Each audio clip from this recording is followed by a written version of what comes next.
China. Myntri Rangbah ke Jelau, Conrad ke Sangma, ne kesngi ulah Plie ke Shillong Press Club Bathymmai di IPR Kompleks Lachimia.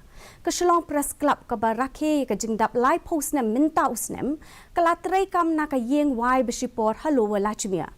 Hakani kesngi ke Press Club ke Rakhe ru ke National Press Day pat penkop burom ye ki dukot nong seng Rangbah hakani ke jing Rakhe. Hamba ai jengkran hakani kesngi, Myntri Rangbah ke Jelau, Conrad ke Sangma ulong, Pakani ke Jakarta terekam Bathymmai kan yarap ban kentiu ke jeng terekam kinong thok kubor hapo ke jela. Ula ongru, bakani kan ailat ha ke ban penrenti ki kam ke jam jong ke Press Club.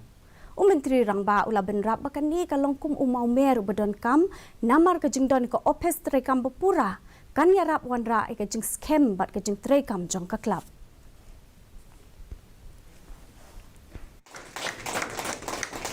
The fact that you have a press club, I think it's important that the press club should act as not just a meeting point for the journalist, but also a point where you are able to then have a basic code and training for the journalists who are coming in and say, well, now that you have completed these many days of sensitization, you are in grade 1, grade 2, grade 3. I mean, I'm not saying you have to do it, but at least unofficially within yourself, I think you should do it. I think it's important. And having said that, I'm not saying you're unprofessional. Please don't take it like that. But I think it's in any walk of life, there is always room for improvement.